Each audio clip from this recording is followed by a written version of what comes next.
Muy buenos días a todas y a todos. Les damos la bienvenida a este acto de defensa de tesis de la carrera de posgrado, doctorado en educación, correspondiente a la Facultad de Ciencias de la Educación de la Universidad Nacional del Comahue. Saludamos a las y los docentes que nos acompañan como parte integrante de este proceso de evaluación y también a quienes se unen a esta transmisión que estamos realizando a través del canal de YouTube de la facultad. El motivo de este encuentro es la defensa de tesis doctoral del licenciado Néstor Alejandro Martínez, estudiante de la segunda corte de la carrera, cuyo título es Los procesos de comunicación e información desde la percepción de las juventudes actuales, trabajo que realizó bajo la dirección de la doctora María Susana Paponi y la codirección del magíster Marcelo Loaiza, docentes de la Universidad Nacional del Comahue que se encuentran presentes. Se trata de la séptima tesis evaluada de nuestro doctorado y la primera que se realiza en formato exclusivamente virtual. El tribunal evaluador está integrado por las profesoras doctora María Beatriz Dianzó, de la Universidad Nacional de 3 de Febrero, doctora Silvina Casablancas, de la Universidad Nacional de Moreno y Flaxo, y doctora María Silvia Serra, de la Universidad Nacional de Rosario. También nos acompañan, en nombre del equipo de gestión de la carrera, la doctora Paula Garrido, coordinadora académica del doctorado, y la doctora Luciana Machado, integrante del comité académico. El señor Ariel Núñez, jefe del Departamento de Informática de la facultad, que realiza todo el apoyo técnico, y quien les habla, Pablo Sinali, en nombre de la Dirección de Posgrado. La directora Verónica Trepín lamenta no poder estar presente por un compromiso asumido con anterioridad y envía sus saludos. La metodología va a ser la siguiente. En primer lugar, va a dar inicio a la exposición de su trabajo, el licenciado Martínez, lo que demandará alrededor de 1 hora, luego de la cual va a tener un intercambio con el jurado, quienes podrán realizarle preguntas o realizar comentarios, sugerencias, lo que estimen conveniente. A continuación, el jurado va a deliberar, con lo cual vamos a interrumpir la transmisión por espacio de 45 minutos aproximadamente, y luego de eso volvemos con la lectura del dictamen y despedida. Así que para dar inicio a este acto, vamos a invitar a Néstor a que comience con la exposición de su trabajo de investigación. Bueno, muchas gracias Pablo, no solamente por la presentación, sino por el acompañamiento en todo el proceso. Mi agradecimiento a Silvina Casablancas, a María Silvia Serra y María Beatriz Dianzó, y por supuesto a mi equipo que también me acompañó. Bueno, nobleza obliga, mientras ingresábamos acá al espacio virtual, esto se me viene a la mente riesgos, promesas y desafíos de las tecnologías de la comunicación y la información de Burbules, y aprovechando la potencialidad que tienen las tecnologías y continuando con la presentación de Pablo, también quiero hacer extensiva los saludos a mis compañeras y mis compañeros del trabajo del Instituto de Formación Docente de Roca Fisque Menuco, a mis compañeros que están de escuela primaria de mi pueblo, que es Chichinales, a mi equipo de investigación actual, que está distribuido en diferentes lugares de la provincia, y bueno, agradecerle por las buenas energías que nos posibilitan, que nos posibilita este ecosistema comunicacional actual. Mi trabajo de investigación se llama Los procesos de comunicación e información desde la perspectiva de las juventudes actuales. Yo realicé una estructura organizativa de la presente presentación en 5 partes. En la primera voy a contarles los orígenes del trabajo, En la segunda, los aspectos metodológicos. En la tercera, las conclusiones, que tienen que ver con los objetivos generales y específicos propuestos, y las conclusiones emergentes, que tienen que ver con aquellos otros aportes que no estaban previstos en función de la planificación inicial del proyecto de investigación, y el cierre, el cierre de la presentación. Bueno, el origen del trabajo y lo subjetivo y objetivo tiene que ver fundamentalmente con desde lo subjetivo, el lugar desde el cual el investigador, en este caso yo como investigador, desde qué lugar resignifico o realizo esta propuesta de investigación. Yo digo, es pertenecer a las épocas previas de la Revolución Industrial, porque yo digo, vengo de la época en que en la niñez se trabajaba en las chacras y vivencié pasar el escardillo con el caballo, y son tecnologías que tienen que ver con previos a la Revolución Industrial, y me permití presentar en uno de los seminarios con la maestra memorable Edith Lidwin un título así como Del arado guión escardillos a la red Internet, y un poco tiene que ver, este trabajo tiene que ver con este recorrido de la relación que tenemos los sujetos con las tecnologías, con todas las tecnologías, y centralmente con cómo esas tecnologías intervienen en los procesos de comunicación y de información, en este caso desde el aporte comprometido, desde los estudiantes. Mi investigación no solamente tiene que ver con la descripción, sino que también con la explicación de estos procesos. En lo metodológico, formalmente entrevisté a 147 estudiantes de 4 instituciones, de 2 niveles diferentes, y a 8 docentes a las cuales le hice una entrevista en profundidad con la finalidad de contextualizar fundamentalmente la voz de los estudiantes. La mayoría de la muestra pertenece a mujeres de entre 16 y 22 años. Yo digo, formalmente trabajé con 147 estudiantes, pero como la elección de la perspectiva de actor o de metodologías de investigación combinadas, en parte entorpecieron en lo fáctico en la realización, porque en realidad terminé trabajando con más de 300, pero ahora voy a pasar a contarles cómo fue lo metodológico, que a mí me parece importante. Como yo quería investigar el tema a partir de la resignificación o interpretación que le dan los estudiantes a estos procesos, lo que hice es planifiqué un ingreso al campo de investigación a partir de la elaboración, digo yo, de una bastante exhaustiva o con muchas preguntas referida a la relación que los sujetos jóvenes tienen con las tecnologías. Les pregunté lo que significaba comunicarse, lo que significaba informarse, qué vinculación tenían, por ejemplo, con la fotocopia, el libro, la televisión, la radio, el cine, Internet, qué significaba para ellos Internet.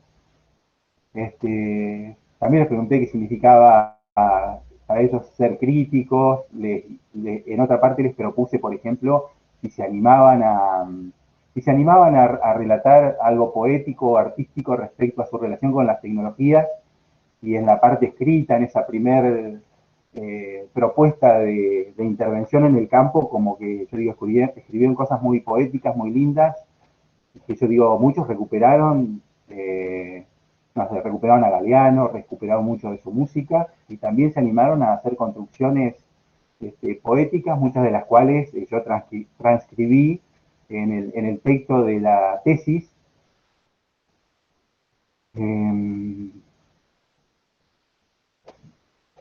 continué ese proceso primero hice una entrevistas semiestructuradas, después lo que hice es sistematicé esas entrevistas y planifiqué la segunda parte, un trabajo trabajo focalizado, trabajo grupal focalizado, pero con la sistematización de cada grupo. Entonces, suponiendo, hice un trabajo con un quinto año en un colegio secundario. Yo traté de que no tuvieran vinculación conmigo, que eso también me costó porque tuve que ir a colegios que yo no conocía y a estudiantes que no existiera la relación docente-alumno. Entonces, con la sistematización del grupo, la llevé en texto, pero también hice un PowerPoint, una presentación visual, y dentro de la presentación visual les compartí,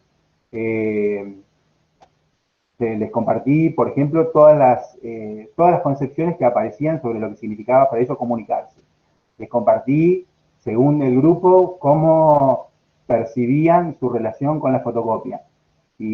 Pero utilicé otra estrategia, como a sabiendas que pertenecen más a la cultura de la imagen. Lo que hice, recuperé las cuestiones artísticas, algo de humor y muchos memes de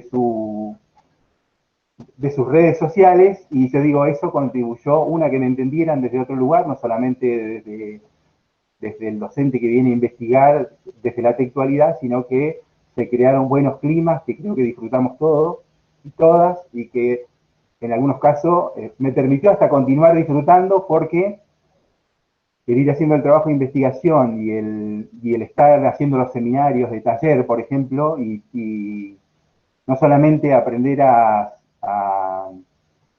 entrar al campo, a hacer una entrevista, a plantear una pregunta, a sistematizar, a etiquetar una entrevista, sino que también esta necesidad o concepción de que los entrevistados no son una mera fuente de información, sino que ameritan desde lo ético una devolución de. Entonces yo digo, bueno, ¿cómo les puedo devolver? Que se los planteé, tal vez tarde muchos años, porque yo trabajo y estudio y esto lo hago por pasión. Entonces a los estudiantes les digo, tal vez ustedes estén en la universidad y no les lo voy a poder devolver.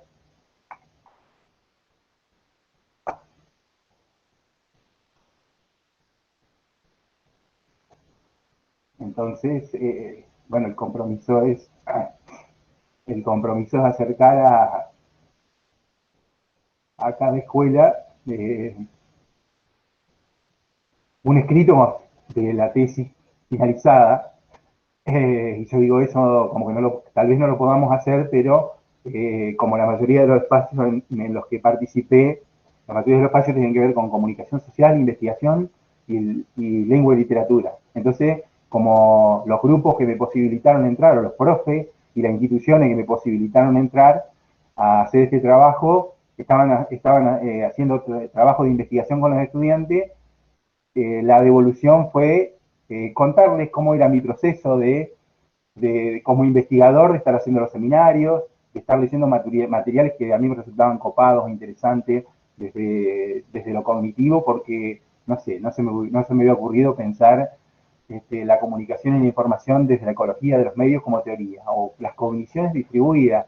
Qué linda teoría para poder pensar las relaciones nuestras, y yo les conté sintéticamente qué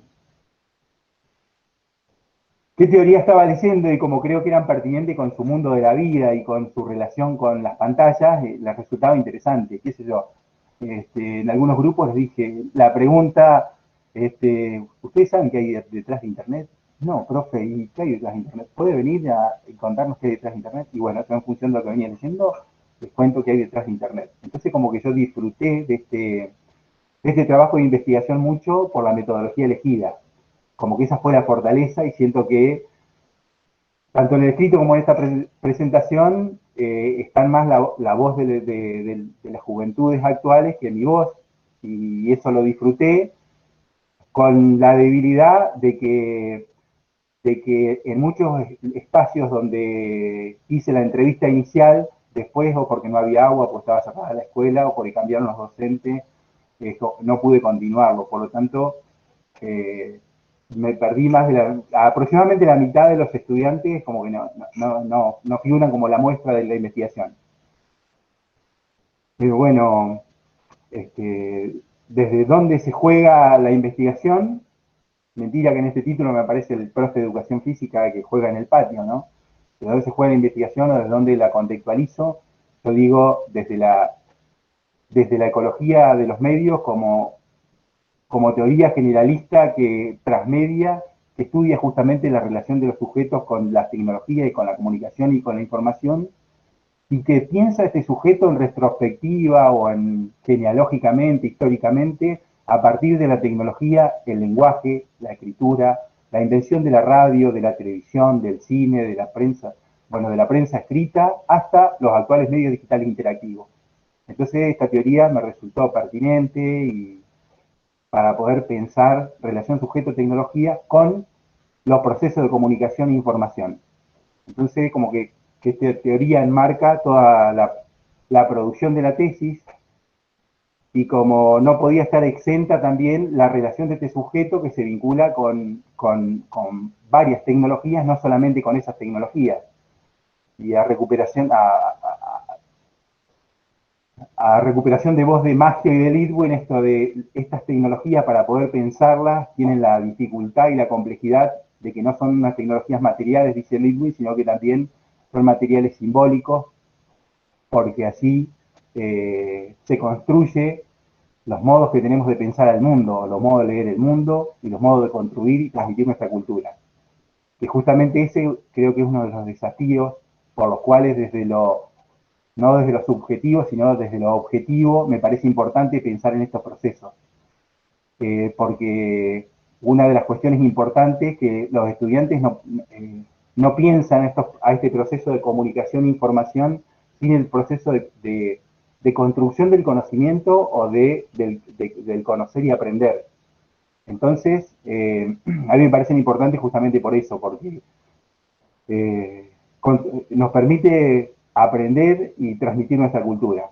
Entonces, recupero la concepción de tecnología o las figuras de la tecnología de Juana Sancho, esto de como que existen tecnologías artefactuales, organizativas, simbólicas y biotecnologías. Más vale que las biotecnologías están media exentas en este trabajo, pero sí el resto de las tecnologías, esto de pensar por qué son importantes estos procesos desde el valor simbólico. Recupero el concepto de convergencia cultural de Henskin, que habla ya no de lo instrumental, que sería ceros y uno, cómo codificar y cómo poner una misma sintonía, se podría decir desde el lenguaje de las máquinas para que pueda existir el hipertexto, sino que él dice que la convergencia cultural es una disposición que tenemos los sujetos, por ejemplo, de quién no tiene celular, quién no tiene, bueno, quién no tiene internet, en realidad, quién pudiendo no tendría internet o no se vincula con estas tecnologías. Es como la actitud que tenemos hacia vincularnos en esta época, con estos entornos comunicacionales e informacionales y no con otros.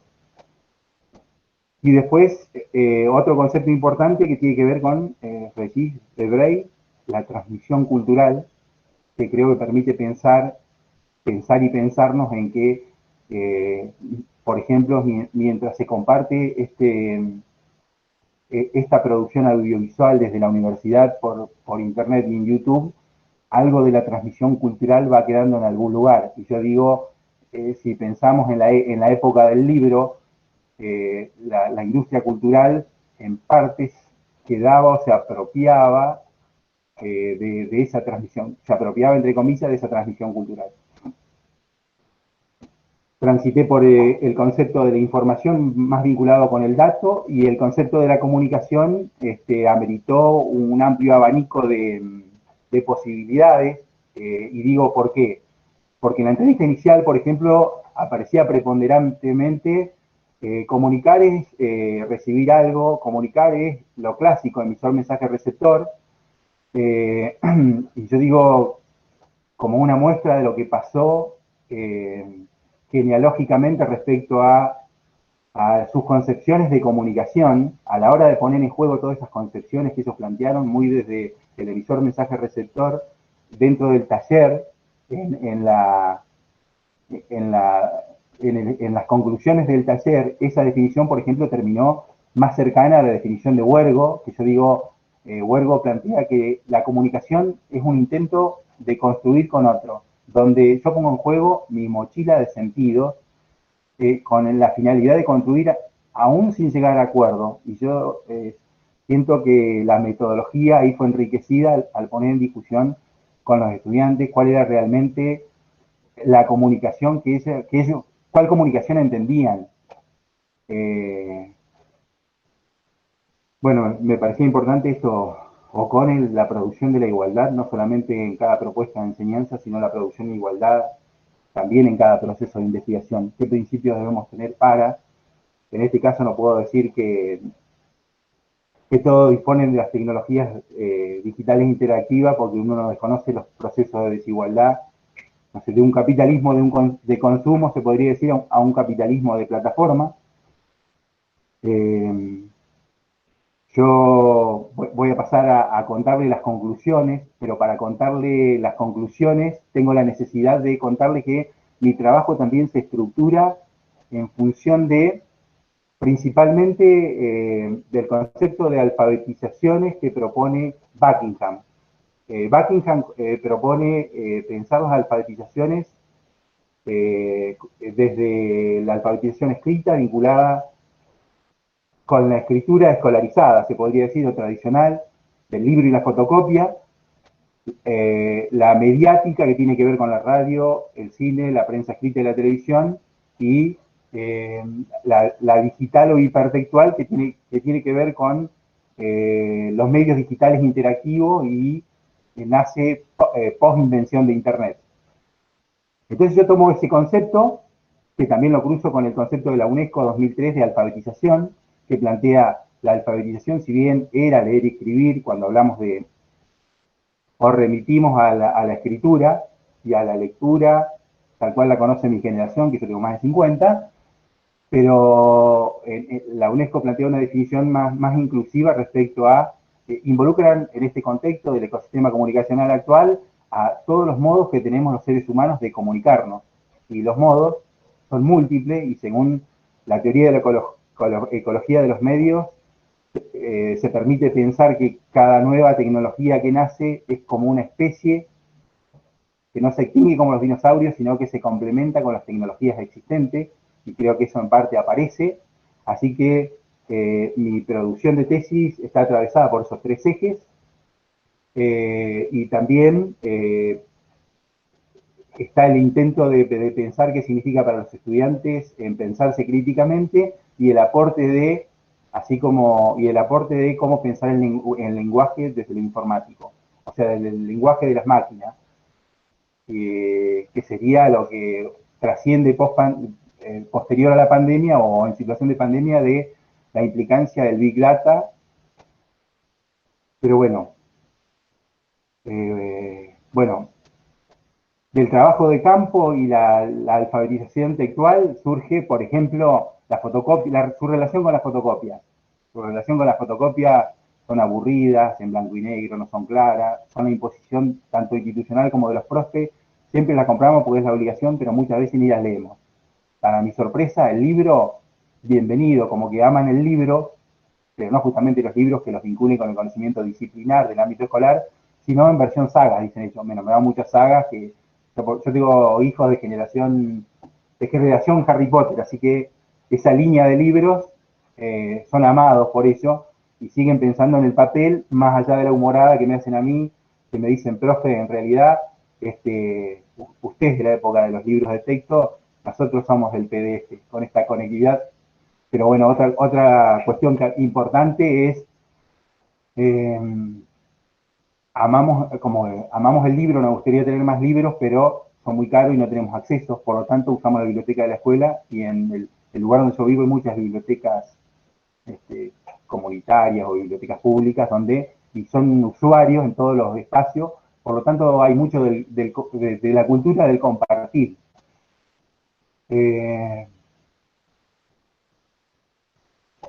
Otra cuestión que continuando la línea como eje de la alfabetización mediática, cómo se vinculan con la prensa escrita, y la prensa escrita, existencia de revista casi no hay, es más digital. La radio no son asiduos de...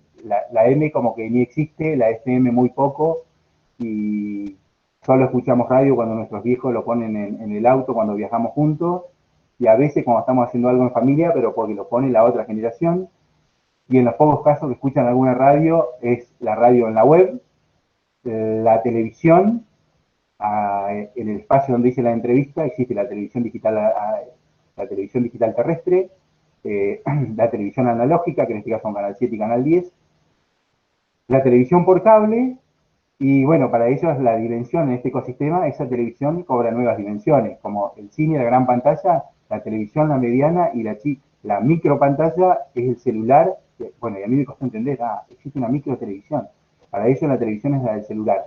Y esta alfabetización mediática, como dicen, no pertenecerse o compartirlo colectivamente en familia cuando se almuerza o cena. Y pasamos a vincular que su televisión, donde se siente más identificado, es en la televisión virtual interactiva, donde hay un consumo más individualizado, o sea, una elección de ellos de qué ver y qué no ver. El pensar el eje de la comunicación, de la alfabetización digital o hipertextual, nos incluye en pensar que el texto, ese devenido de la primer alfabetización de la escritura del libro, deviene en hipertexto. Pasó algo muy particular también respecto al hipertexto. Se hizo una pregunta utilizando el concepto hipertextual, suponiendo que conocían o hablaban, porque eran sobre el concepto, y la mayoría no la contestaron. Aproximadamente un 10% contestó a esa pregunta. Entonces ameritó, profe, ¿qué es el hipertexto? Explicitar a qué es el hipertexto. Entonces, a partir de contar, no sé, el hipertexto es como un texto que contiene o aloja diferentes textos, diferentes lenguajes, no sé, que es multidimensional, que en él se alojan, que tiene una lectura que no es lineal, que está linkeado, que los links son como puertas de acceso a otros lugares, como que ellos se permitieron hasta poetizar y decir como que el hipertexto es el que más nos gusta porque tenemos la posibilidad como de escape hacia los lugares que les gustan, suponiendo que existe ilimitadas posibilidades de conectarse. Entonces, como una de las conclusiones que me parece importante, sienten la posibilidad de navegar ese hipertexto desde la autonomía, tomando decisiones permanentemente, generando esto más autonomía y ir a los lugares que les parecen más importantes. Y ellos vinculan a esta alfabetización digital hipertextual, yo digo, en un combo de dispositivos y de lenguajes que tienen que ver con el dispositivo más amado, que es su teléfono celular, las redes sociales y la conectividad. Es más, muchos que no tenían conectividad iban tanto a una plaza donde había conectividad en la ciudad, o iba a la escuela que quedaba el wifi abierto para conectarse. Y bueno, en este trabajo, en este afán de que el trabajo de campo y la producción de tesis no sea solamente descriptiva, sino también explicativa, yo voy a tomar, a pensar las redes sociales, cómo ellos piensan las redes sociales, el teléfono celular y la internet. Y ellos me decían, redes sociales, muchos plantearon, hasta en lo poético, profe, no se olvide que la red es también para pescar, es una red de vinculación, de construcción, de comunicación, pero también una red que te hace caer en la trampa. Y apareció un consenso en realidad en todos los grupos de que se sienten, ¿cómo se llama? Como que no pueden dejar de consumir a las redes sociales, y yo me planteo en este explicar por qué las usan, y porque sienten que ese espacio es propio de ellos, es propio de la juventud, de la tribu juvenil, digo yo, y es sentido como propio a tal punto de que en la época de ese relevamiento, la red social más importante para ellos era Facebook. Hoy creo que es Instagram, y antes de que termine la presentación, quiero explicar algunas cuestiones que surgieron en este trabajo de investigación y que tienen que ver con esta evolución en sentido del cambio de una red a otra. Otro motivo que describe por qué la eligen, para ellos el lenguaje hegemónico o el lenguaje principal es la imagen, como que sienten placer en comunicar a partir de la producción de sus propias imágenes, pero se podría decir que son muy creativos y cuidados en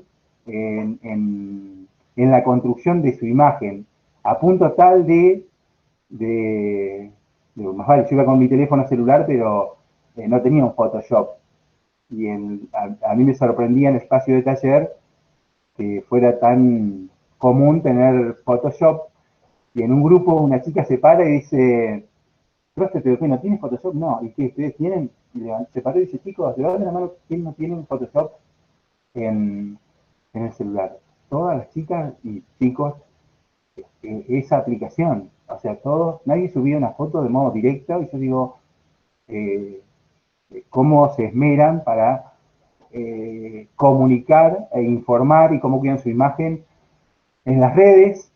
Ellos dicen que como el valor que tiene, bueno, o para algunos autores, el show del show de Paula Sibilia, o la construcción, para ellos era la construcción de la imagen personal, que trascendía lo presencial y que debía ser cuidado, y por eso prestaban especial relevancia. Otra cuestión que no me gustaba mucho por mi franja generacional, ellos dicen, en realidad no nos gusta que los adultos se apropien de los saberes instrumentales y empiecen a incursionar en lo que es una red social, porque mirá, cuando nuestros viejos empiezan a entrar a mi Facebook, ¿sabes lo que vamos haciendo nosotros? Nos vamos a otro lado. Ya estaban migrando a Twitter y a Instagram, y justamente el motivo que tenían no era que la interfaz o el ecosistema no les gustara, sino que cuidaban su lugar y estaban dispuestos a migrar con tal de seguir manteniendo su grupo joven. Y yo decía, bueno, como que aparece un concepto de socialización online que tiene que ver con, que se muestra o se expresa en whatsappear, facebookear, tuitear, y un googlear también que está internalizado en su lenguaje, que ese googlear por ahí está más vinculado, no como con el comunicar, pero sí con el informar, apropiarse de saberes, y en este caso de hacer las tareas escolares. Cuando tenemos que hacer alguna tarea, lo que hacemos, profe, es googleamos y buscamos información. Lo único malo, que lo primero que nos aparece lo copiamos, eso sí, no somos muy autocríticos de eso. Otra cosa que hace a que sean asiduos habitantes activos de las redes sociales es que encuentran cierto placer lúdico al habitarlas, en el sentido de, profe, nosotros compartimos por la cantidad de me gusta, de Twitter, de visualizaciones, como un juego, con un desafío entre las compañeras y compañeros, a punto tal de, con mis amigas tengo una competencia, ¿quién publica primero tal cosa? Aunque sea falso, profe, gana el que lo publica primero. Como que sienten que las redes son a la vez un espacio de resolución de problemas, porque cuando les pasa, dice, ante una dificultad o la necesidad de resolver alguna cuestión, lo que hago, pregunto en mis redes sociales a alguien quién me puede ayudar, al igual que los tutoriales. Pero bueno, esto lo voy a recuperar cuando recupere a las conclusiones emergentes, el valor del tutorial y el amigarse con las tecnologías. Otra cosa que aparece es el sentimiento no solamente de libertad, sino que al ser su espacio sienten que tienen mayores sienten que pueden estar tomando decisiones ellos y que se amplían así sus niveles de autonomía. Y otra cuestión importante es que se sienten plenamente informados y su espacio de información son las redes sociales. A nivel teórico se habla de un modo de informarse incidentalmente. O sea, no solamente, bueno, los jóvenes en este caso están inmersos en este ecosistema comunicacional e informacional, y el estar inmerso en ese medio, por la simple inmersión, se produce este modo de estar informados, aunque yo podría decir que en realidad hay un paso para construir ese espacio enriquecido o uno puede pensar racionalmente qué contactos sí, qué me aportan y qué contactos no. Si bien los tres ejes que yo había planteado en el escrito eran los tres que terminamos de ver, que tenían que ver con la alfabetización escrita, mediática y digital, como nobleza obliga y proceso de investigación obliga, como que aparece fuertemente en ellos la intervención consensuada respecto a nos enamoramos y nos pasamos hablando, profe, de la importancia que tienen las redes sociales, la internet y el hipertexto y el lenguaje de la imagen y del audiovisual, y nos olvidamos de la comunicación más importante, que para nosotros es nuestro cuerpo, nuestro propio cuerpo, que a mí me sorprendió. Y su propio cuerpo, ¿qué es? Hablando comunicacionalmente, y nuestro propio cuerpo es nuestra vida, y nuestro propio cuerpo está mayormente vinculado con la oralidad, pero nuestro cuerpo no desconoce que nuestras formas de vestirnos, nuestros gestos, nuestras formas de comportarnos. Y yo digo, creo que yo en el inicio de la investigación, como yo soy profesor de educación física, digo, bueno, me voy a poner el eje del lenguaje corporal porque lo voy a trabajar más desde lo comunicacional, como que a mí me sorprende gratamente en esa recuperación de esa comunicación. Y bueno, que lo trabajo con autores como esta creciente desaparición del cuerpo como un elemento de sensibilidad de época.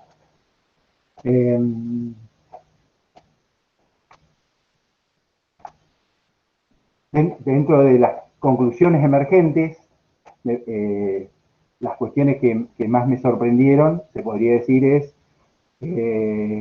cierto consenso respecto a, le recomendamos a las generaciones más viejas que se amiguen con las tecnologías. Una recomendación para que se informen y aprendan más es ver más tutoriales, no solamente que vean más tutoriales en la vida cotidiana, sino estaría muy bueno que los profes incluyan en su clase más tutoriales para que nosotros aprendamos mejor. Y yo, en forma simultánea con la recuperación de Buckingham de estos tres ejes, recupero también un aporte que hace él respecto a las brechas existentes.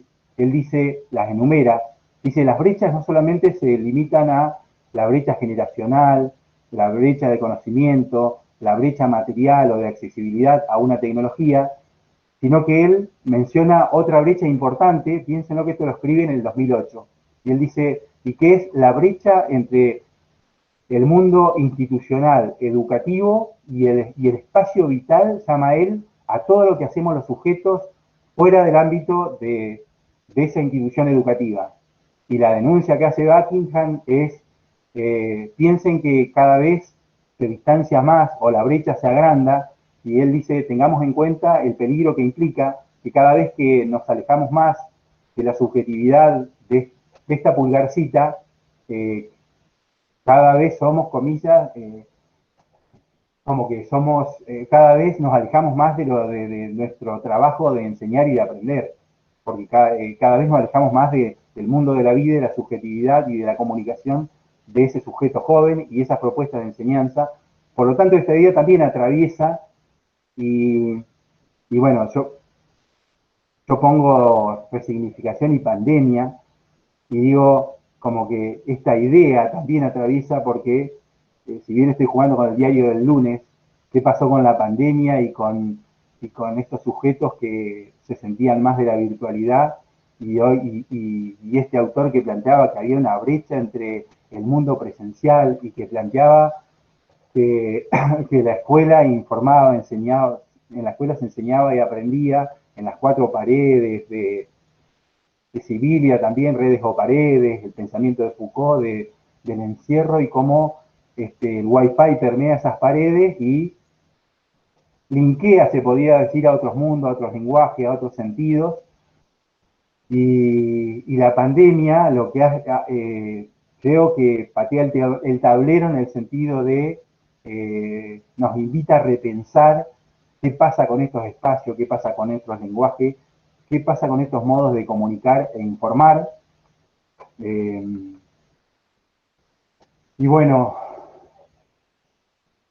yo en la tesis planteo esto de, como que planteo muchas cuestiones referidas a las conclusiones emergentes que tienen que ver con recuperar a Debray en la transmisión cultural. Pensar que cuando hacemos estamos recuperando el poder productor de Foucault desde diferentes lugares. Y cuando hacemos y lo compartimos, ellos, y creo que cada vez más nosotros, nuestras generaciones, habitamos esta cultura del compartir, pero este compartir y estas producciones, sean imágenes, hipertextos, libros, PDFs, conversatorios, seminarios, espacios como este quedan en algún lugar y la transmisión cultural transita por diferentes lugares y múltiples espacios y pensar, así como pensaban, que también surgió en el espacio de taller, que pensarnos críticamente de una noticia nos obliga a ciertas preguntas, desde qué dice, contenido, quién dice, desde qué lugar y con qué intenciones. También sería pertinente preguntarnos, en este ecosistema comunicacional tan complejo, dónde va nuestra transmisión cultural, dónde alojamos nuestra transmisión cultural y qué puede pasar y si eso es lo que queremos. Cuando recupero al lenguaje de las máquinas, a ceros y unos, a la codificación de la cultura, también estoy planteando, no es lo mismo pensar en términos de software libre, software privativo. Y yo me pregunto como docente siempre, cuando yo planifico una clase o hago una propuesta de enseñanza, intento fundamentar desde algún lugar por qué hago y qué intenciones tengo, hasta qué procesos cognitivos deseo desarrollar en tal parte de la clase. Y yo me pregunto, conclusiones emergentes de por medio y pandemia de por medio, qué estamos haciendo con la tecnología en esta época y cuestiones que me permití escribir referidas al Big Data, qué pasa con los datos personales, cuándo, a cambio de qué los sujetos utilizamos estos ecosistemas comunicacionales y qué significaría como pregunta, como nuevo desafío, constituirnos en sujetos críticos desde este ecosistema comunicacional actual que propone Cauge Scolari,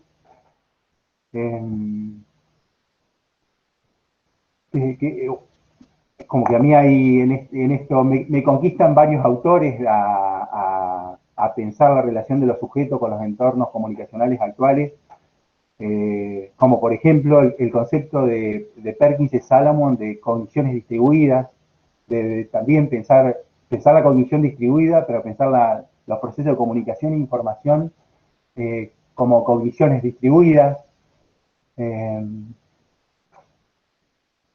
Yo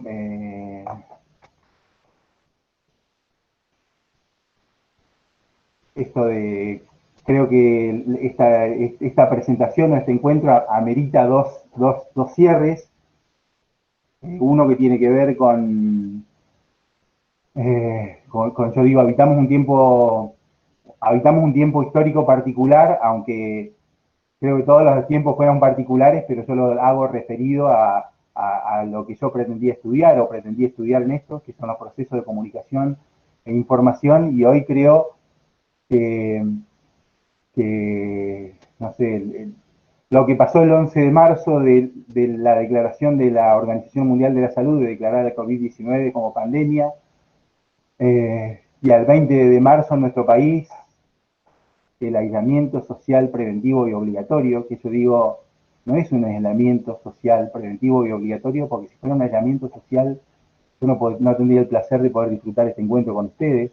O sea, de última, es un aislamiento presencial, social, obligatorio, pero no es un aislamiento, no es un aislamiento virtual obligatorio. Yo digo, siento que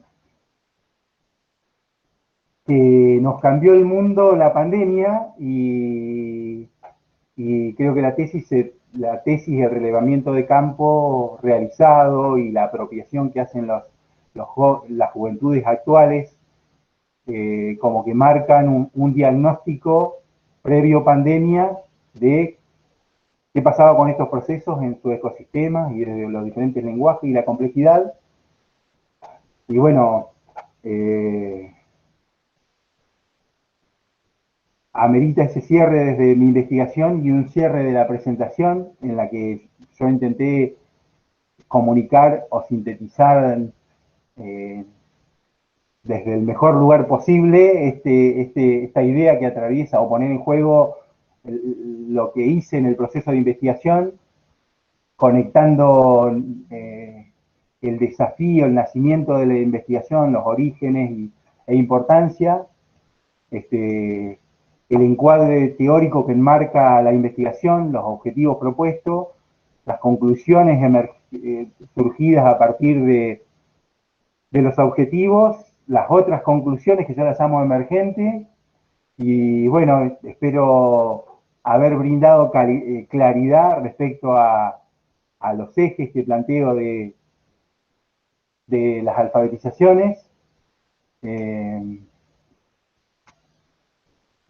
Como yo creo que la producción puede tener muchas debilidades, pero yo digo, si tengo que elegir una fortaleza de la producción, elijo la fortaleza de que en esta propuesta de investigar y producto de esta metodología utilizada, yo siento que la fortaleza que tiene es la voz y el pensamiento de nuestras juventudes.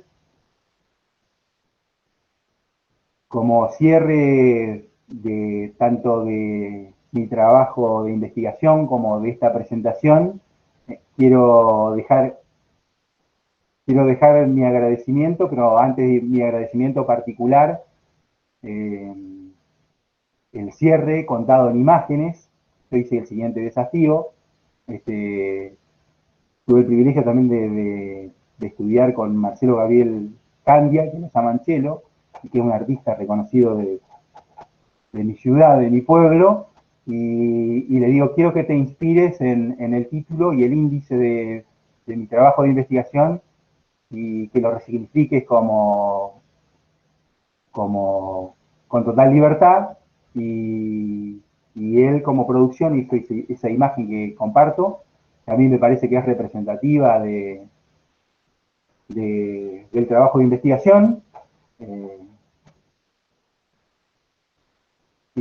Y para ir finalizando, más allá del agradecimiento del agradecimiento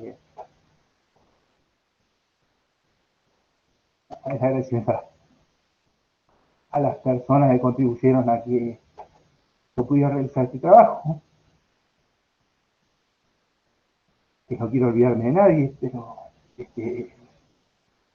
desde la subjetividad, digo yo, desde la subjetividad del sujeto de la chacra criado a la orilla del río, que yo digo, a los 8 años o a los 10 años se tenía que vincular con el trabajo y con esa tecnología, y con el privilegio, el honor de compartir conocimiento con ustedes como equipo, y con la posibilidad de construir otras herramientas para resignificar ese mundo y apostar por la construcción simbólica de uno distinto, más inclusivo, más igualitario, más democrático. Agradezco a Silvina Casablanca, María Silvia Serra, María Beatriz Lanzó, a Silvina Martínez, a Pablo Cinelli, que me acompañó siempre, hizo el andamiaje no solamente administrativo, sino que también humano, y Ana Machado, que me acompañó en lo académico también, y también en lo humano, al técnico, a María Susana Paponi, que me acompaña por segunda vez, me da el privilegio de acompañarme en el trabajo de investigación, y a Marcelo Loaiza. Muchas gracias.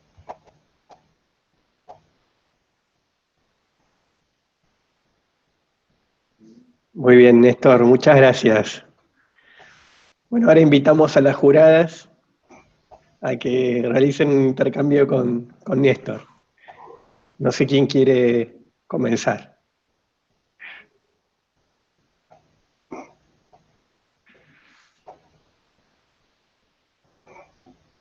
Bueno, si quieren, empiezo yo, si les parece bien al resto de Perfecto. los colegas. ¿Sí? Bueno, Néstor, felicitaciones. Ya entregaste, presentaste. Toma un poco de agua, por favor, porque estamos acá sufriendo y alegrándonos al mismo tiempo con vos. Y como dije en un principio, antes de que comenzáramos, siempre es un acto de celebración, ¿no? Estamos acá reunidas para celebrar un nuevo aporte al conocimiento, para poder entender mejor, como vos dijiste, la sociedad en la que vivimos. Y la investigación es una herramienta para conocer y para poder transformar y aportar. Así que, bueno, eso ya en sí mismo es un buen augurio. También entiendo que estos espacios son espacios para seguir aprendiendo, para vos y para todos nosotros, ¿no? Y nosotras. Porque, bueno, el hecho de tomar contacto con tu obra, con tu informe, implica siempre una lectura desde los posicionamientos, en mi caso el posicionamiento que tengo frente a la investigación, frente al vínculo de jóvenes y jóvenes con las tecnologías, pero sigue el espacio abierto para aprender, para interrogar, para compartir otras formas, y creo que eso siempre tiene que quedar abierto. En ese caso, creo que también para vos va esto, ¿no? Yo sé que terminar una tesis de doctorado es como, bueno, un paso trascendental en la vida, porque lo fue para mí y porque creo que lo es para la mayoría de los que tenemos tesis realizadas. Implica un antes y un después. Estamos en el durante casi.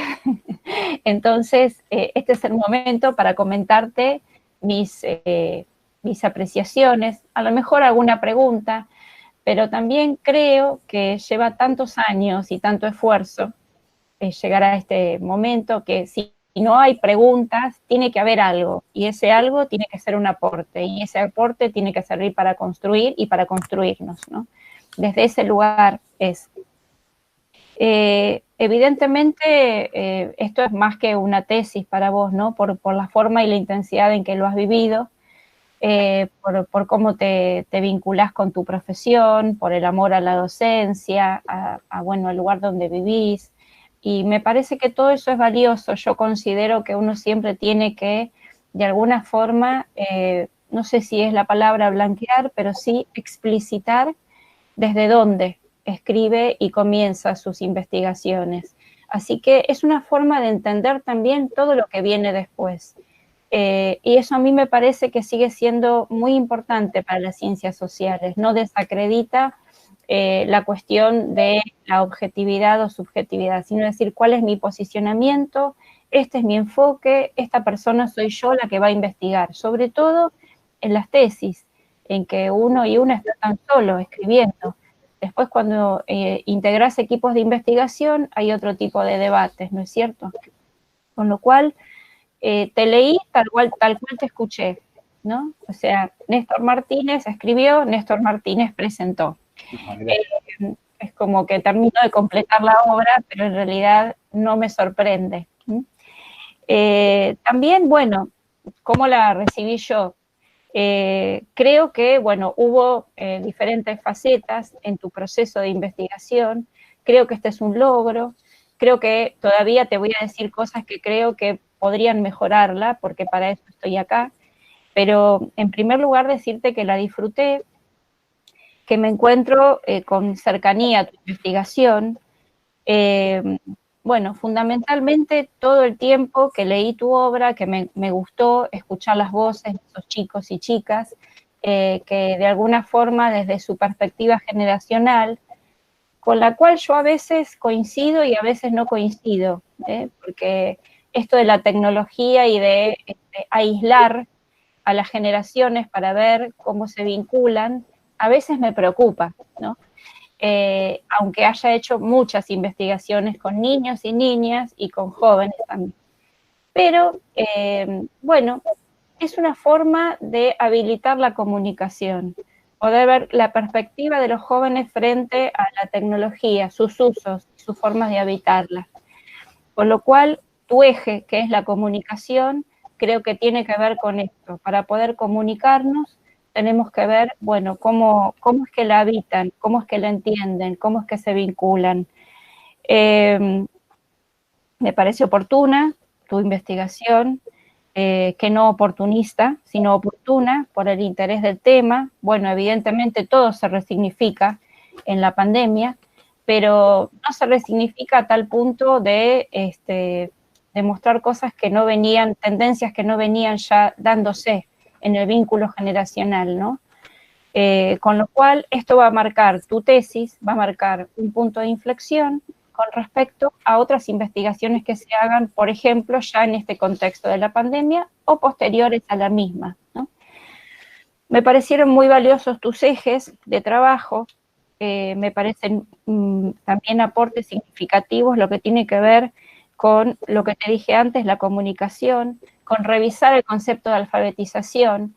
A mí, desde tu formación como profesor de educación física, me parece muy interesante y original. Además, bueno, yo trabajo con profes de educación física, ¿no? En una investigación en la Universidad de Luján. El tema de la alfabetización corporal, que muchas veces es descuidada, ¿no? Entonces me parece que también es un aporte valioso de tu obra. Bueno, yo te recomendaría o te sugeriría, por ahí ya lo has trabajado, una perspectiva de índole no solo generacional, sino cultural, ¿no? Por ejemplo, en los términos de Rosalía Guinocourt, que ella viene trabajando lo cotidiano, y justamente hace nada, 2 días que estuve en un webinar, donde ella planteaba también por qué siempre pensamos en las generaciones adultas y las tecnologías, o las generaciones jóvenes y las tecnologías, y no pensamos cómo todo eso convive, como conviven otras formas de habitar las casas, ¿no? Pero eso no quita que tenemos que segmentar para entender, ¿eh? Es un comentario, una reflexión. También me preocupa, no por vos solamente, sino por todos los que construimos el campo de la investigación, cómo a veces no se toman en cuenta las investigaciones ya realizadas. Por ejemplo, una investigación que yo coordiné con el equipo de Flaxo, del PENT Flaxo, que se llama Nuevas Tendencias de Comunicación y Participación en las Escuelas 2.0. Esa investigación reunió 6 provincias de Argentina, entre las cuales está Río Negro, desde la perspectiva de los jóvenes y para ver si se había modificado la forma de vincularse entre los estudiantes y los docentes a partir de la llegada de las netbooks de Conectar Igualdad. Entonces, todo el tiempo me resonaban cosas que coincidían y otras que no tanto con esta investigación. No sé si la conoces o si tuviste como referencia algunas redes que empezamos a construir hace bien poco, que una todas las investigaciones en Argentina con determinadas temáticas, ¿no? Para los tesistas y para los que estamos en equipos de investigación, para ver lo que ya se realizó, ¿no? En estos marcos. Bueno, en términos generales, me parece bueno que hayas disfrutado todo lo que hiciste, porque eso se nota, y parece un elemento que muchas veces se descuida, ¿no? Investigar disfrutando de la investigación y de la escucha. Como sugerencia, creo que, bueno, vuelvo a sentir que te falta sistematizar un poco el final, las conclusiones, como para que sea más fácilmente divulgable, porque si bien es prácticamente un ensayo tu obra, y también esto que te acabamos de escuchar, creo que a lo mejor sería un aporte valioso poder poner, bueno, estas eran los ejes, estas las conclusiones, y algunas de las voces de los chicos. Pero en realidad tu voz como investigador también tiene que estar presente, porque es la voz analítica y la voz que trae esas evidencias que vos recogiste del campo, pero las traduce en un saber, digamos, que tiene que ver con los análisis que vos realizaste, y que de hecho los realizaste, por algo estás acá. Pero digo, una forma de mejorar y sistematizar esas evidencias recogidas. Serían mis sugerencias. Y que puedas, sin olvidarte de ser profesor, empezar a disfrutar de ser investigador, ¿sí? Porque convivimos, yo también, ¿no? Yo soy maestra, profesora y también soy investigadora, y eso es un camino que no se da automáticamente, ¿no? Hay que transitarlo. Entonces, bueno, sería esta mi sugerencia, ¿no? Que te animes a ser un poco más investigadora a partir de ahora y puedas hablar en tal sentido. Bueno, creo que nada más. Si querés comentarme después de lo de las investigaciones anteriores, si no, estos eran mis aportes que no pude hacerte previamente por escrito también. Muchas gracias, Néstor, por dejarme participar en tu presentación.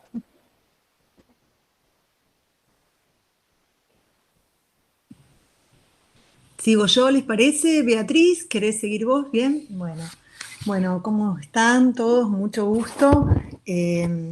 Quizás yo soy la miembro del jurado, la jurada, como dice Pablo, me encanta esa palabra, más con una relación diferente de la tesis, porque bueno, estoy ocupando el lugar de la compañera que no puedo estar como suplente. Cuando me encontré con la tesis, ya estaban los dictámenes del resto del jurado, de las juradas, y bueno, le pregunté a Pablo, bueno, ¿cómo es en estas situaciones? Digamos, porque yo ya no iba a hacer un nuevo dictamen, porque los dictámenes ya estábamos, y ya estaba incluso la segunda presentación de Néstor. O sea, Pablo me dijo, bueno, me parece que mirá los que los compañeros le plantearon y el resultado final de la segunda vuelta. Yo igual a la primera tesis también le pego una mirada, digamos, ¿no? de curiosa, y entonces lo primero que te quiero decir es que creo que hiciste un muy buen trabajo en esa segunda presentación, que recogiste todos los que las compañeras te habían planteado, el resto de las juradas que estaban ahí presentes, que pudiste dar cuenta de aquellos elementos que eran comunes en varios de los dictámenes que te habían hecho acerca de explicitar, ordenar. O sea que tu segundo trabajo es mucho más ordenado y organizado que el primero, y se ha ofrecido a la lectura así. O sea que creo que hiciste un muy buen trabajo, y un muy buen trabajo de escucha de lo que se plantearon en los distintos dictámenes. Yo también me preguntaba, y eso que uno que hace como jurado un montón de veces, es si yo hubiera sido director, por dónde lo hubiera llevado; si yo hubiera sido autor, por dónde hubiera ido, ¿no? E incluso yo en esta vuelta me preguntaba si hubiera sido jurado, qué le hubiera planteado a esa primera tesis. Cosas que uno no responde porque ya el trabajo ya está hecho. Entonces, nada, la lectura que hice de esta segunda presentación, que vi que estaba en condiciones de ser defendida, creo que está muy bien escrita, que se lee muy bien. Creo que eso es una virtud en una tesis, poder agarrarla y poder leerla de corrido, poder seguirla, poder encontrar unos ejes. Entonces organicé un poquito mi devolución, que tiene que ver con lo escrito y con lo que vos acabas de plantear, en función de cómo la miraba yo, que va a ser la primera vez que te ofrezco mi mirada. Hay dos o tres cuestiones, muchas tienen mucha consonancia con lo que plantea Silvina. En primer lugar, creo que tu tesis tiene como un gran logro, diría la mayor fortaleza que tiene, a mi juicio, es el gran esfuerzo metodológico que vos hiciste en relación a esa importantísima cantidad de entrevistas, y a después las entrevistas en profundidad y a los trabajos de grupo. Creo que ahí tenés un campo y una riqueza muy, muy profunda. Creo que cuando vos empezás a plantear en tu tesis los objetivos, planteás que que tu intención es exploratoria y es descriptiva, de plantear, de poner ofrecer un universo de voces, y eso lo lográs con creces, ese es objetivo. Está muy bien logrado, creo que todas esas voces aparecen ahí, aparecen con toda su riqueza, por lo cual creo que tu objetivo como tesis de doctorado está cumplido. Creo que te queda ese esfuerzo grande que hiciste, diría yo, podés todavía sacarle mucho más el jugo, ¿no? E incluso pensaba en el momento en que vos divulgues tu trabajo, creo que podríamos incorporar un objetivo nuevo en este momento, no ya para la tesis que ya está escrita, y está bien planteada, sino de acá en más, que tiene que ver con que ese universo de voces y esa cantidad de entrevistas que aparecen y que vos consignás en los anexos, eh, puedan ser otra vez miradas, no ya para ofrecer esa descripción general, sino para establecer, yo me animaría a decir, algunas singularidades que ofrecen esas voces y que tienen que ver incluso con este contraste que vos haces todo el tiempo a lo largo de la tesis acerca de estas nuevas subjetividades tecnologizadas que tienen nuestros jóvenes. Yo creo que vos hiciste una lectura muy amplia de material teórico. En esa lectura que vos haces aparecen muchas afirmaciones acerca de las subjetividades de los jóvenes del presente. Algo que ocurre en ese tipo de desarrollos, al menos que yo los miro desde esos ojos, es que muchas veces esas lecturas generalizan la construcción del joven y de las subjetividades digitalizadas. Yo escuché, por ejemplo, hay una expresión que vos recuperás de uno de los autores, que es la idea del Homo sapiens al Homo electrónico digital, ¿no? Esa categoría para pensar las condiciones de lo humano en el presente. Yo creo que en general los desarrollos ligados a las tecnologías, y muchos de los autores a los que vos recurriste pasan por ahí, hacen una construcción universal de la categoría juventud ligada a la cuestión digital.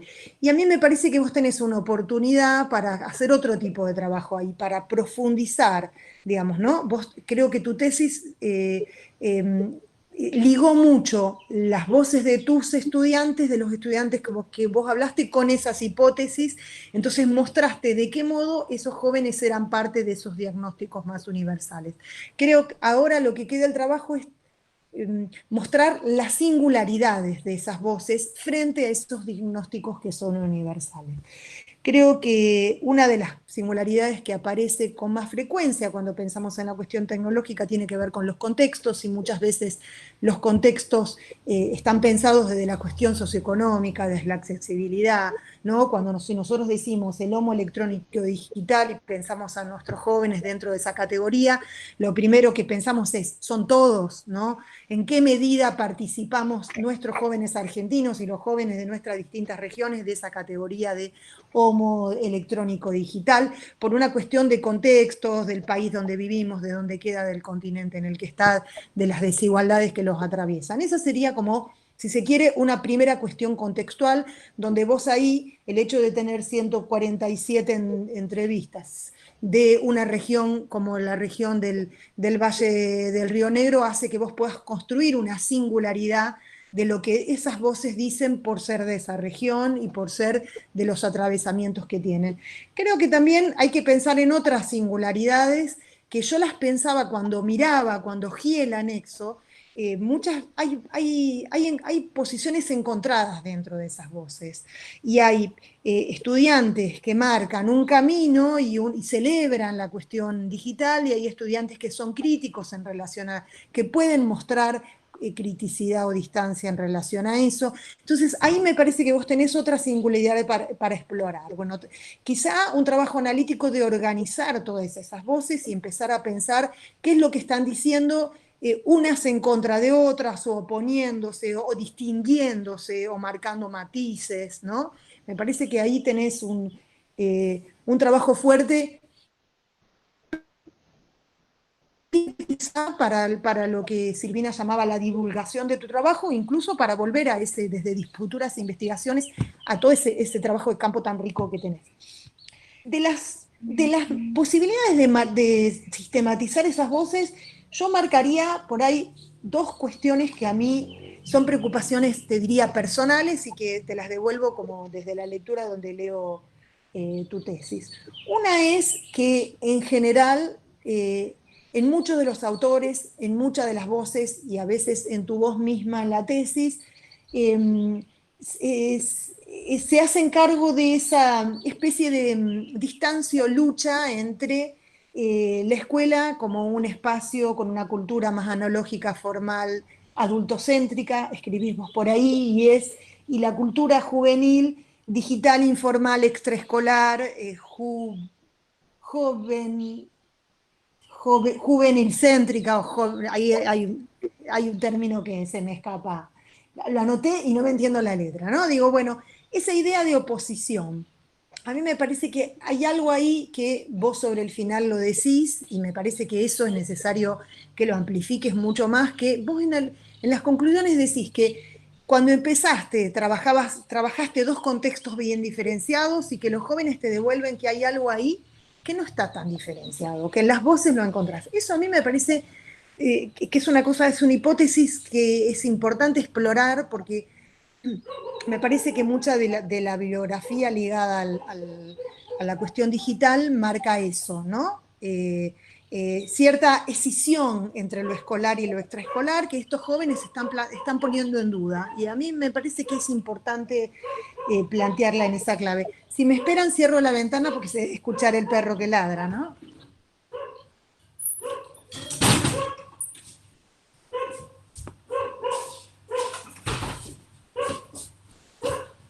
Ahora sí, bueno, no sé si se puede aislar tanto, pero bueno, por lo menos para que no entre el ruido. Entonces, me parece que ahí hay una cuestión para trabajar y para complejizar esas respuestas.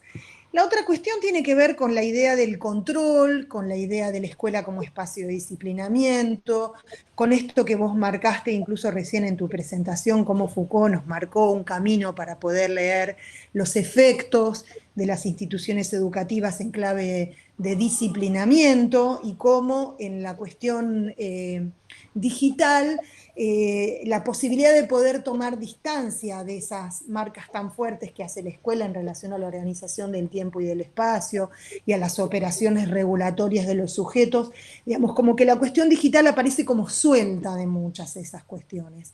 Yo creo que ahí, digamos, hay algo que entrar, que es poner y trabajar más los mecanismos de control que aparecen en estas nuevas redes y poder ponerlos en clave, en verbalizarlos. Creo que vos lo planteás en el marco teórico, quizá tenés que poder interrogar más las voces desde esa lógica, porque vos haces un trabajo sobre cierta dificultad que los estudiantes tienen para tomar distancia de ese mundo del que están siendo parte. Creo que ahí, en el campo educativo y en el campo de las comunicaciones, nos debemos todos un trabajo más fino, porque hicimos mucho para mostrar las operaciones disciplinantes de la escuela.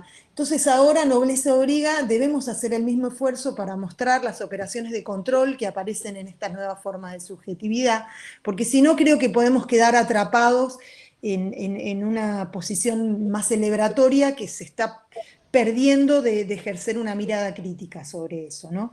Y en este punto pensaba también, como plantea Silvina, creo que la pandemia hace algo con tu tesis, la sacude, hace algo con todos nosotros, no con tu tesis, con todos los que estamos en el campo de la educación. Esta pandemia vino a movernos un poco el piso, porque muchas de las hipótesis ligadas a la escolaridad y a las tecnologías que se planteaban antes del 2020, creo yo que hoy necesitan ser revisadas porque hubo siempre en muchos de los discursos que se asomaban a las tecnologías cierta mirada de que las tecnologías nos iban a permitir superar muchas de los constreñimientos duros que tenían las instituciones educativas. Y hoy, a tantos meses y no solo en la Argentina, sino en muchos lugares del mundo, de estar lidiando cotidianamente con las tecnologías, lo que aparece es la falta de eso, de esas regulaciones del tiempo y del espacio, de ese momento del día para aprender que se separa de otro momento del día. No, lo vemos con nuestros niños y con nuestros jóvenes todo el tiempo, cuando hablamos con maestros y como profesores, que pareciera que valoramos de otro modo el espacio escolar y encontramos unos límites en la educación jugada solo en el campo de las tecnologías que antes no podíamos ver, ¿no? Entonces, me parece que la pandemia ha pateado el tablero no solo de tu tesis, a todos nos obliga, hace poco escuchaba a una colega decir, fue a principios de julio y tenía que ver con unas presentaciones unas de estas llamados de proyectos de investigación que hacía la agencia, ¿no? Entonces hablábamos acerca de la posibilidad de presentarnos y esta investigadora decía esto: seríamos unos necios si los pedagogos dijéramos esto va a pasar. Entonces no podemos estar pensando solo en la pandemia porque esto va a pasar y vamos a volver a los de antes, dice, porque la oportunidad que nos da la pandemia de poder pensar en muchas categorías, quizá no la volvamos a tener y otras generaciones de pedagogos no las tengamos y de educadores, ¿no? Nos está dando una oportunidad para poder volver a pensar en muchas de las herramientas que teníamos, que me parece que en el caso de tu tesis yo todo el tiempo pensaba, ¿qué hubiera sucedido si Néstor estuviera escribiendo ahora? Con estas voces que son de otros años, pero ahora con estos, digamos, ¿no? Y creo que ahí, bueno, nada, estás metido en el tema, tenés todas las lecturas encima, tenés las voces encima, me parece que tenés una invitación que no podés declinar de volver a pensar algunas cosas y tenés una oportunidad porque estás muy, muy metido en el tema. Y otra cuestión, y quizá la última que yo te la planteo como una preocupación, que también, insisto, es personal ahí, y que tiene que ver con el encuentro de las voces de la comunicación y de las voces educativas, ¿no? Que creo que ambas están en tu formación. Vos también, además de ser profesor de educación física, te formaste sos licenciado en comunicación, por lo que vi, tenés unas especializaciones ligadas a tecnología educativa, o sea, y se ve en tu escritura que tenés un atravesamiento muy grande por los discursos comunicativos. Creo yo que el campo de la comunicación y el campo de la educación se solapan como estudios, como categorías, no totalmente, pero hay una zona gris que los cruza, ¿no? Y creo que quizá tenemos que hacer un esfuerzo por ver en qué punto hay cuestiones que pueden ser analizadas desde los dos campos y hay cuestiones que son solo parte de una de los campos de prácticas, ¿no? Hago alusión especialmente a esto que vos traes acá en la presentación, que es la categoría transmisión, ¿no? Vos hiciste mención al trabajo de Debray y creo que es quizá uno de los maestros que cuando habla de transmisión toma distancia especialmente de la comunicación y distingue procesos y busca ver hasta qué punto llega dónde termina uno y dónde empieza el otro. Cuando yo pienso porque, digamos, nosotros no podemos negar que las instituciones educativas y la escuela en general, lo que vos llamás los contextos escolares, constituyen en sí escenarios comunicativos, ¿no? No tengo ninguna duda. Incluso donde muchas de las posiciones, de los modos en que entendemos la relación docente-alumno, en diversas teorías pedagógicas, ponen en juego distintos esquemas de comunicación, unos más verticales y otros más horizontales. Pero sí creo que hay algo ahí que se desplaza en algún momento de lo comunicativo y que tiene que ver con lo que trae el concepto de transmisión, ¿no? La capacidad de dejar marcas, el poder hacer otra cosa con eso que se recibe, cierta posición productiva del sujeto. Entonces digo, bueno, a lo mejor en estos escenarios, cuando vos pensás especialmente las estrategias de información y de comunicación que estos estudiantes tienen al interior de los contextos escolares, me parece que la invitación sería afilar un poquito más el camino en que nos paramos ahí en el trabajo desde los discursos comunicativos y los discursos pedagógicos. Es un trabajo que está muy poco hecho, por lo cual es como una invitación a que te sumes más que nada, porque creo que es un esfuerzo que un contexto de instituciones educativas tan atravesadas en este momento por la cuestión tecnológica nos vuelve a poner sobre la mesa para volver a pensar y para hacer un esfuerzo para dirimir qué de esto es de neto corte pedagógico, qué de esto es de neto corte comunicativo y qué está en la trama del medio, ¿no? Yo levanto la bandera que lo pedagógico no está solo en las escuelas. No estoy refiriéndome a poner de un lado lo escolar y del otro lado lo no escolar, sino tratar de ver qué procesos dejan marcas en los sujetos, tienen capacidad formativa, los podemos pensar en clave pedagógica y qué procesos comunicativos, como muchas veces hemos hecho con los de los medios de la comunicación, corren por el lado comunicativo y no vale la pena que sean pensados en términos pedagógicos, ¿no? Porque si no, si pensáramos todos los dos uno sobre otro, no habría diferenciación de los campos, y bueno, tenemos una historia de diferenciación de los campos que nos obliga a hacer ese esfuerzo. Bueno, eso básicamente es mi mirada y mi devolución.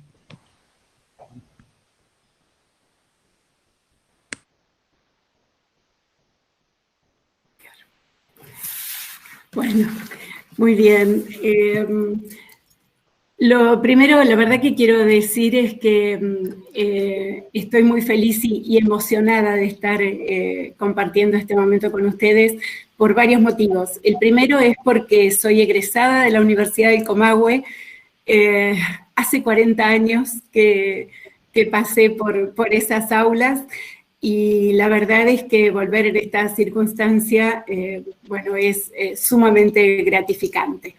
Además porque creo que la posibilidad de juntarnos en un nivel académico a discutir y repensar investigaciones y miradas es no solo sumamente rico, sino además necesario cuando en realidad estamos más acostumbrados a contar solo logros en comunicaciones, en congresos y escribir las cosas que nos salieron bien, pero juntarnos a debatir y a aportar quizá desde otros lugares análisis más críticos, me parece que no tenemos tantos a nivel académico, así que celebro también esto. Y por último, bueno, felicitaciones a Néstor y gracias por habernos dado este estudio a pensar y a analizar. No voy a repetir cosas que ya dije o en la evaluación primera o que subrayo sí de Silvia y de Silvina, que les agradezco también algunos aportes que acuerdo plenamente. Quisiera sí hacer referencia a algunas otras cosas que me llamaron la atención. Desde la pregunta inicial de qué percepción tienen los jóvenes de sus procesos de comunicación e información, creo que desde ese primer momento se pone en diálogo en la tesis y en tensión constante esto de lo personal, lo analógico y lo corporal versus porque esto también va jugando lo virtual, lo interactivo y lo digital. Cuando se empiezan a desmenuzar estas cuestiones y aparecen las multialfabetizaciones que tienen que ver con lo corporal, lo textual, lo mediático, lo digital y lo hipertextual, me parece que asoman también algunas dimensiones de estas multialfabetizaciones que quizá no están explícitas en la tesis, pero que asoman en los modos de contar respecto de la dimensión, por ejemplo, instrumental de la multialfabetización, que tiene que ver más con el manejo simplemente de los instrumentos, lo cognitivo como una dimensión muy importante. Después voy a hacer referencia a esto también en algunas preguntas que me surgieron, lo sociocomunicacional y lo axiológico, que también me parece una beta que asoma de alguna manera, pero que quizá no se explicita. se ve de alguna manera esta migración de la cultura del saber líquido, del saber sólido al saber líquido, el saber sólido asentado en el libro como permanente, estable, organizado, lento, localizado, hacia una cultura del saber líquido que tiene que ver con los objetos digitales que son veloces, fragmentados, deslocalizados, desordenados. Esto me parece que no solamente habla de esta nueva alfabetización hipertextual, sino también de cómo en la construcción de la tesis me parece que iba apareciendo esa hipertextualidad. Por momentos yo podía entrar a la tesis desde distintos lugares y avanzar por algunos de los temas o de las voces que los contaban de esta manera, incluso hasta rizomática. Aparece sin duda el tema fundamental de la digitalización de la palabra, del tiempo y del espacio. Tras el paréntesis Gutenberg, como dijera Sivera, que está reorientando la comunicación hacia la recuperación de la oralidad y de lo icónico en experiencias elaboradas visualmente, lo cual me parece sumamente interesante porque muchas veces nos quedamos como fascinados por lo digital, pero quizá no es tan fácil de ver que reaparecen también en los modos de comunicación icónica digital, los primeros modos de la oralidad y de lo icónico humano en la comunicación. Y entonces me parece que hay una recuperación mediada tecnológicamente de otra manera. Los recursos audiovisuales y las TIC se constituyen en mediadores cognitivos para el sujeto inmerso en estas lógicas comunicacionales actuales. Y ahí también me parece ver en el desarrollo de la tesis esto de la transición de las TIC, las tecnologías de información y comunicación, a las TAC, las tecnologías de aprendizaje y de conocimiento, y a las TEP, las tecnologías de empoderamiento y de participación. No está explícito, pero en realidad en la forma en que se van autopercibiendo incluso los encuestados o entrevistados cuando van contando su relación con la tecnología, van a la vez reconociendo esta libertad que les produce, este empoderamiento, esta capacidad para la participación. En este sentido, hubo también un aspecto que me llamó la atención, ya que estamos hablando de sujetos socializados no solo en la cultura tecnológica, sino en la cultura lúdica de multipantallas, y no me aparece este aspecto con la evidencia que creo que tiene en las formas de comunicación e información de los jóvenes en particular. En ese sentido, una pregunta que me surgía al leer la tesis tiene que ver con qué lugar ocupa lo lúdico, los juegos digitales y los videojuegos, en cuanto son hipergéneros artísticos emergentes, mediadores cognitivos, prácticas culturales, que son a la vez mediadores en entornos de comunicación y de información.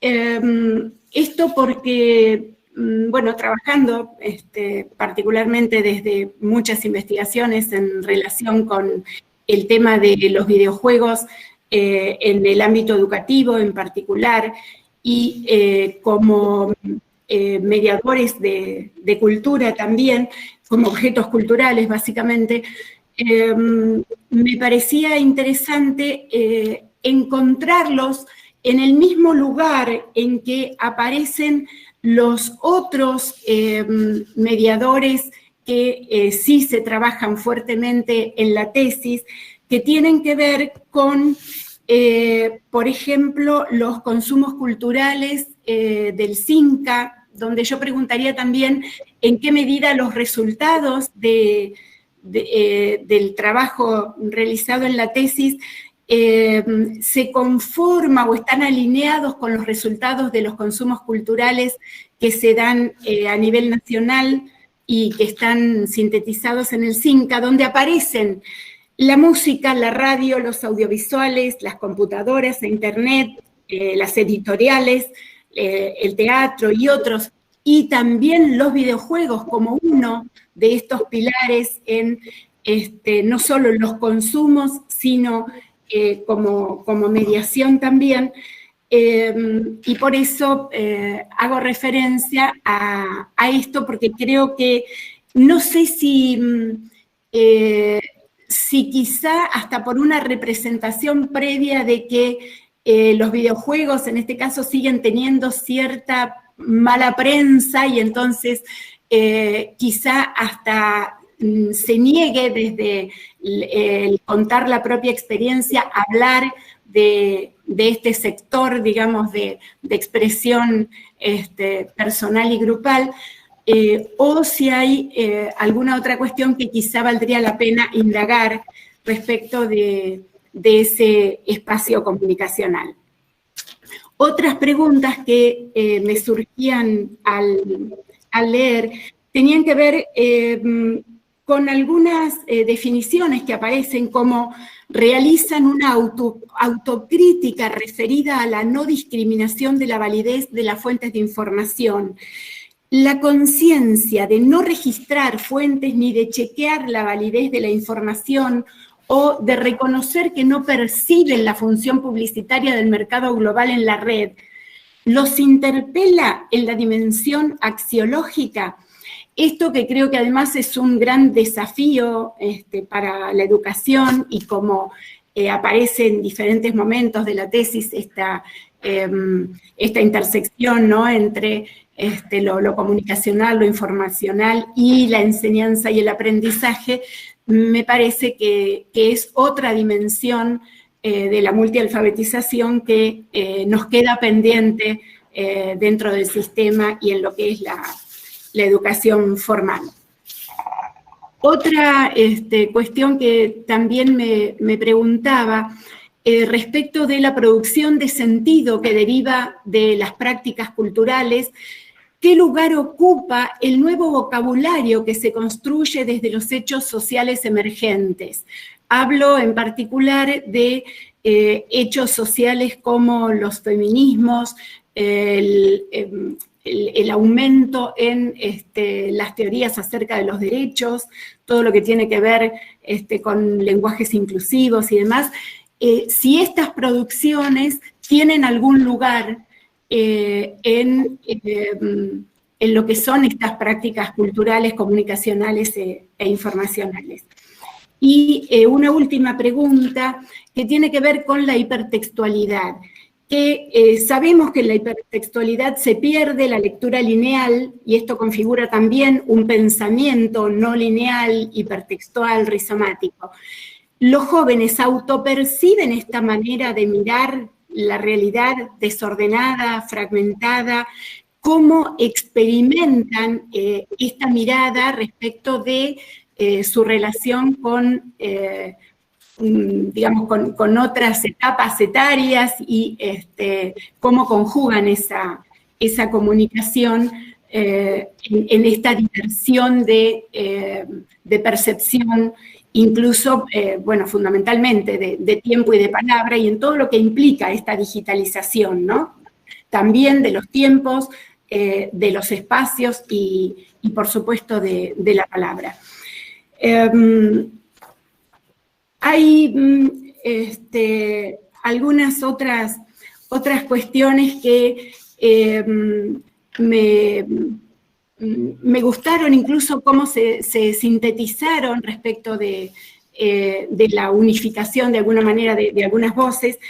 Y cuando se pregunta cómo se comunican e informan los jóvenes en la era de la convergencia digital, sin lugar a dudas, dice textualmente la tesis, El espacio que los jóvenes reconocen como vital es la red de Internet, el lenguaje preferido es el audiovisual, el medio es hipertextual, la conexión es de Wi-Fi y el dispositivo es el teléfono celular. Me parece que es una síntesis de gran parte de la forma en que se configura la comunicación y la información, y que da cuenta a la vez de estas migraciones que comentaba antes.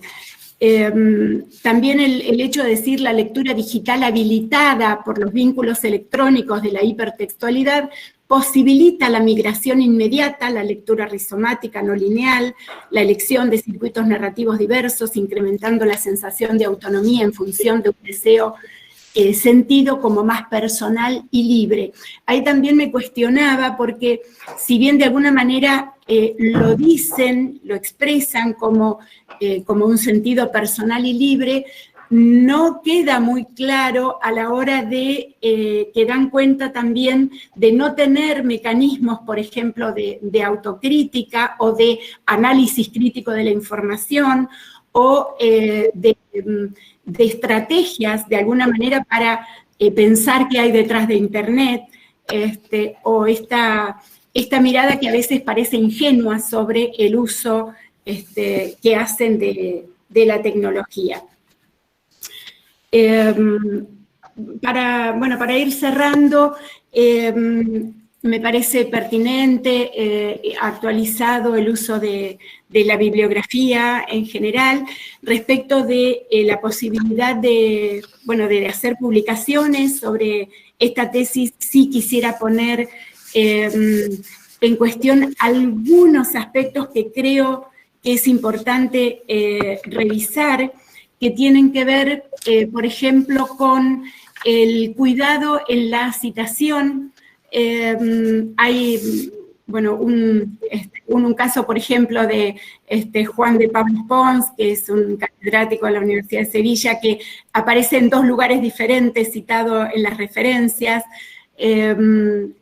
por un tema de apellido, aparece en la D y después en la P, por ejemplo. Cuidar, digo, para pulir un poquito los criterios en general de citación, pulir también algunas cuestiones de formato en cuanto a puntuación o algunas cuestiones de tipeo o de utilización de algunos términos que a veces no quedan claros en qué contexto se utilizan, como por ejemplo, recuerdo en este momento lo de... había un término que lo usaba, creo que en dos sentidos, sí, que era lo de intención con S o con C, que no siempre queda claro en qué, con qué significación se lo utiliza.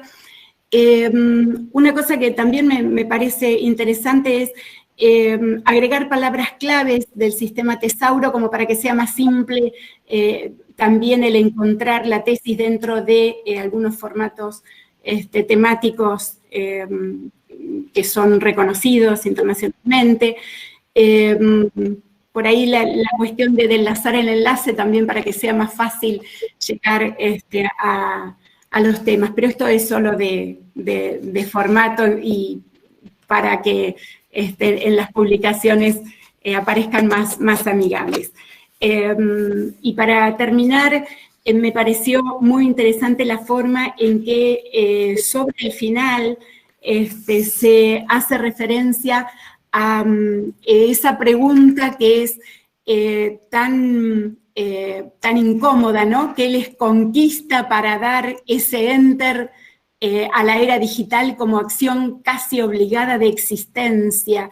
Y esos 13 tópicos que son una síntesis muy interesante, no solo sobre los hallazgos por ahí derivados de las voces escuchadas, sino que también dan lugar además de algunas certezas, a las muchas preguntas que se abren como para dar continuidad a una tesis que creo que todavía puede dar para mucho más en cuanto a nuevas líneas de investigación en el tema.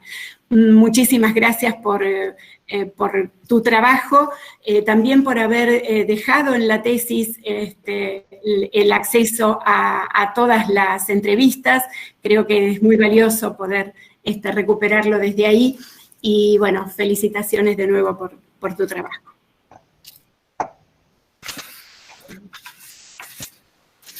Muy bien. En esta instancia, y como les comenté al principio, el tribunal va a comenzar a deliberar, con lo cual vamos a hacer una pausa en la transmisión de aproximadamente 30 minutos. ¿Puedo contestar alguna de las preguntas? Sí, Néstor, por supuesto, sí, sí.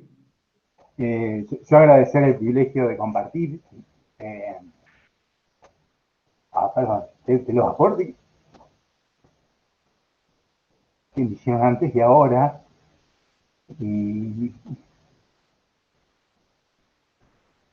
A mí en el planteo de que los docentes predicamos de que el error tiene que ser constructivo y demás, creo que tomé la posta o me hice cargo de los aportes que me hicieron en la primera instancia, y le hago cargo también acá, y por suerte, no sé, Pablo me dice, si querés, te podés enviar esto y lo contestás acá. Yo así como puse, yo digo, no, me voy a tomar, yo soy de la educación física, me formé, ya les digo, como cuento mi historia, y creo que está mi historia. Me quería jubilar como profe de educación física. Quiero responderle algunas de las preguntas.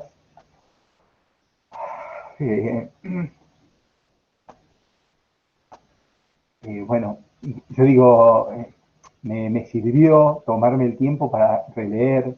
Creo que me ayudó mucho desde lo metodológico, creo, no, estoy seguro, esto de, yo me fui enamorando, creo, de los autores, de las lecturas, pero como docente, y me puse a escribir porque me gustaron esto, qué bueno, la representación, cuestiones que no había aprendido, no había visto, visualizado. Entonces como siento que, ¿qué me pasó a mí con ese proceso desde que empecé en el 2013 a hoy? Entonces yo siento que en parte me pasó que me fui enamorando de lo que leía, digo, qué copado esto que, no sé, así como, no sé, veo lo de TAC, en realidad leo lo de TAC después de que digo, Silvina va a ser la jurada, entonces digo, voy a leer y digo, voy a leer lo de ustedes, y digo, esto no lo tuve en cuenta, y siento que mi primer nombre de mi tesis tenía que ver cómo los sujetos se comunican, informan y vinculan con el conocimiento. Entonces mi directora me dice, no podés estudiar el mundo y sus alrededores, elegí.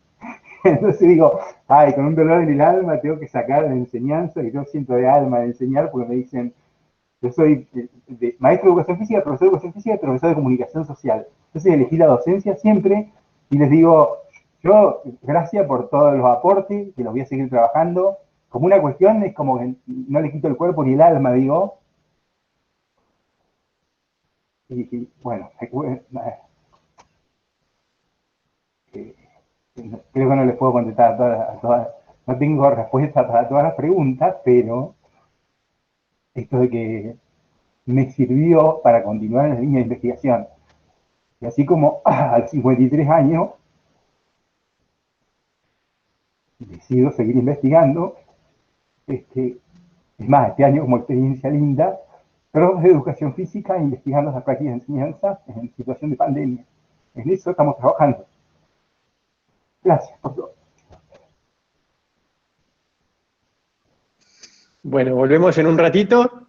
Bueno, de acuerdo. Perfecto. Gracias,